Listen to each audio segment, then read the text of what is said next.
I'm Howie with Hobie, and we're going to walk through the installation process of installing an Elite 7 Ti from Lowrance with a TotalScan transducer using the Hobie Guardian Revolutionary Transducer mount. I've already removed the Guardian plate from the bottom of the boat by unscrewing these screws holding the plate to the brass inserts molded into the boat. I've also taken off the flat plate here that comes factory installed, and I'm going to install the scooped plate. We'll be mounting a TotalScan, which will sit externally on here and be protected by this nose scoop. So you can find this in your owner's packet and follow along.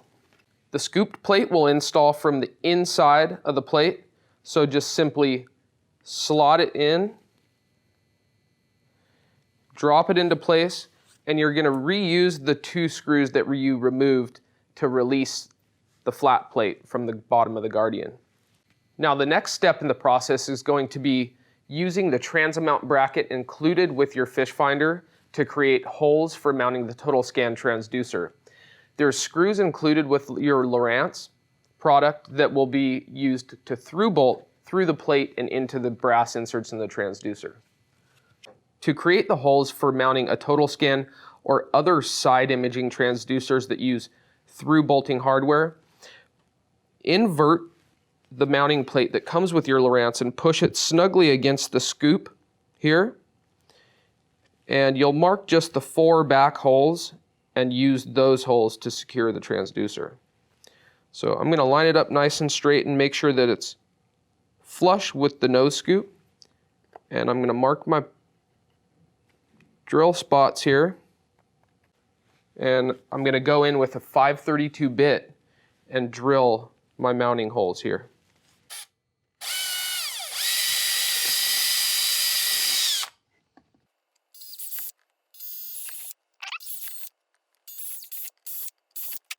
The next step is to thread the entire length of the transducer cable through the opening of the nose scoop on your Guardian plate.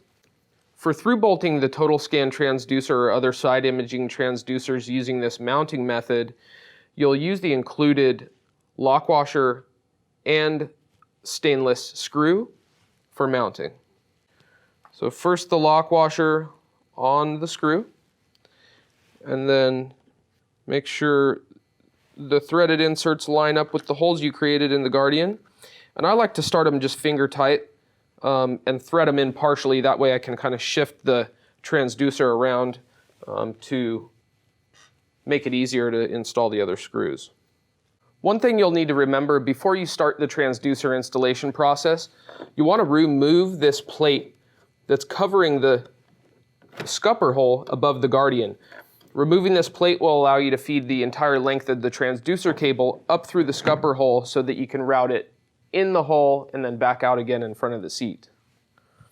So you can remove that and just kind of let it fall through there. That's fine. Now that we've got our TotalScan mounted on the Guardian plate, we can feed the cable through the scupper above the Guardian mount and just pull it all the way through. One critical step when installing a TotalScan or any other side imaging transducer is that you'll need to activate the retractability feature on the transducer mount.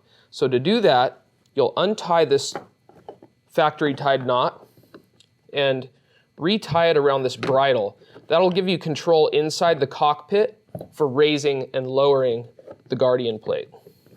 I've just tied a double overhand knot, and it helps right here to grab a pair of needle nose pliers or something like that and pull on the tag end of the knot so to snug it up.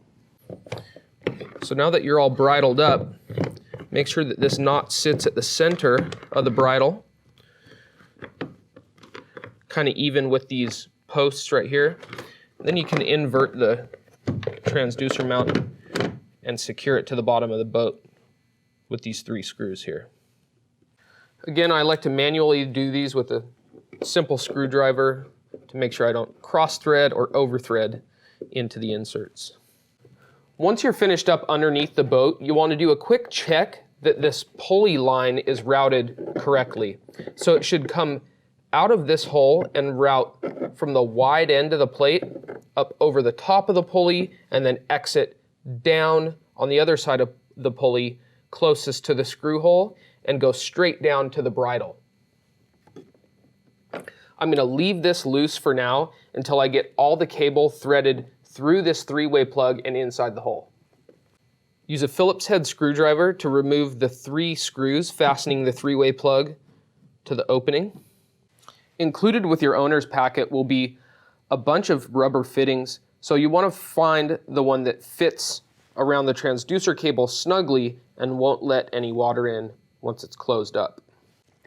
And then the next step is to take the gasket off the bottom of the three-way plug and put that over the plug of the transducer cable and bring it all the way down here below where you've installed this rubber fitting.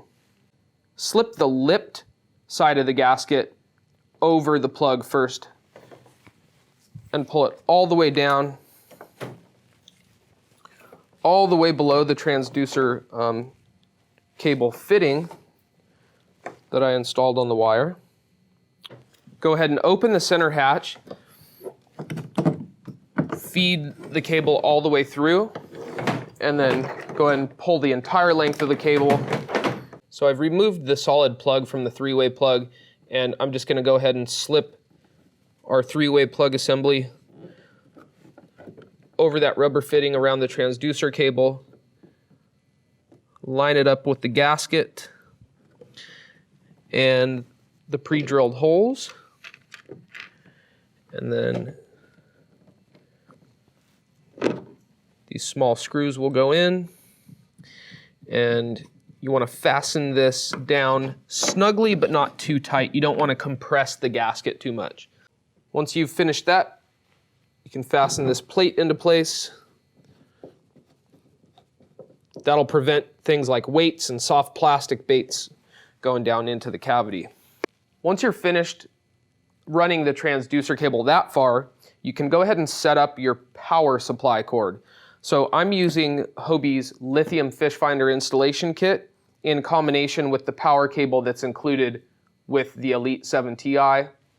Opening up the fish finder installation kit, you find some extra wire, a battery holder, and lastly, the Aqua lithium battery. One thing you'll want to be sure of is that you wire the included fuse with your Lowrance in line with the red wire coming from the power plug. So to wire up the fuse, I'm just using these orange Hobie waterproof wire connectors. You may have to take a little bit of the extra casing off the wire for the fuse box to get it to fit into the waterproof wire connector. So I've done that. I'm going to feed it up in there. I like to take a pair of needle nose pliers and compress this just until you get a little bit of the dielectric grease to ooze out. That's how you know you've got a nice watertight connection. I'm not going to need to utilize any of the extension wire for my project because I'm just going from right in front of the seat to the sail mast receiver where I'll mount my battery. But if you were running a battery back to the back of the boat or somewhere else where you need some extra cable, you've got it. So my next step now is to take the plug component out of the packaging that comes with the Aqua. And the same steps will apply if you're using one of the Hobie 12-volt batteries as well. But this is a nice lightweight option. Give it a squeeze until you get some dielectric grease oozing out of there. So now you have your fuse wired in line with the hot wires. And the next step is to connect the ground wires. So one last Hobie waterproof plug. And you can kind of coil this up, tidy it up, and zip tie it as you prefer. Now that you've got your power cable all set up, you're ready to remove the three-way through-hole plug in front of the seat next to the mat pocket on either side, and you can choose to have your cables exit the hole on either the left or right side, depending on your preference. I prefer my fish finder head unit to sit on the right-hand side of the boat because I'm right-handed and it allows me to easily manipulate the functions on the unit. So just take a screwdriver and unthread the three-way plug, just like you did above the Guardian. You may have foam inserts in your boat sort of blocking your pathway to this hole here. And so if you do, you can just push it back, farther back in the hole to give you nice access there. So I like to run the power cable through and take about 10 inches of cable out. I'm going to do the same thing with my transducer cable. But before I do so, I'm going to coil it up nicely and put a zip tie around it so it stays. Snip the tag to finish it off. And you'll want to push this bundle of wire to one side of the boat or the other so you can allow for the drop-in hatch to still sit properly.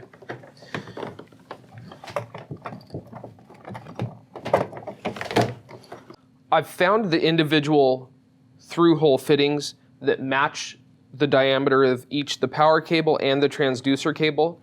The transducer cable is slightly heavier in gauge than the power cable, so you need slightly different sized plugs. Slip the gasket over the head of both of the plugs, slide it down past the through-hole fittings, remove 2 of the plugs from the 3-way plug. So one there, and kind of push it up from the bottom. The other one there, push them up snugly through the bottom, and then gently feed the cable in, match the gasket up to the template. The easiest way I've found to approach this is to come under the rail with a screwdriver, and you have pretty good access there.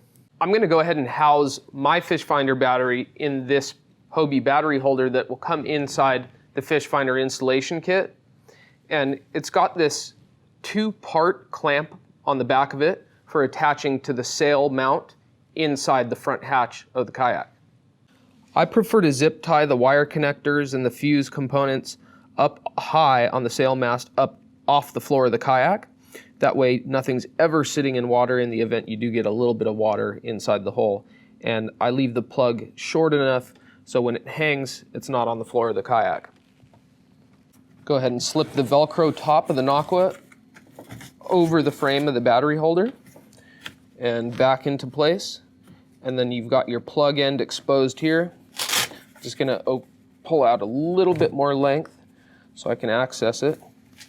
And then what you'll want to do, there's a small black tab, an alignment tab on that male end of the plug. Make sure that aligns with the recess on the female end of the plug, and that you screw the cap on to make that a watertight connection.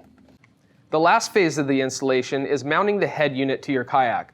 To do that, I'm using a ram trackball that's available through Hobie Parts and Accessories, and I'm also using a ram Elite 7 Ti fish finder mount that snaps into the back of the head unit.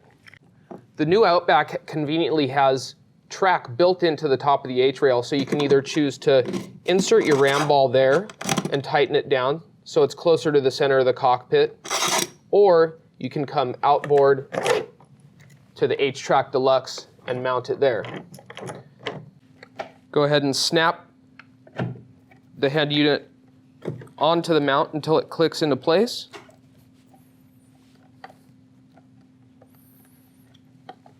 And I like to tilt it down so that I can see my plugs clearly.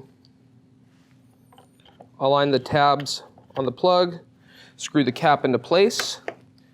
With the addition of a side scan transducer mounted to your Hobie Guardian, you're going to want to familiarize yourself with how to retract and deploy the Guardian shield.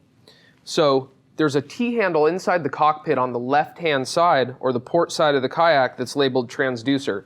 Simply pull that back toward the seat to cleat the transducer in the retracted position, and then pull it quickly back into the center of the boat to release it and deploy the transducer so that it can perform with a signal out to the side.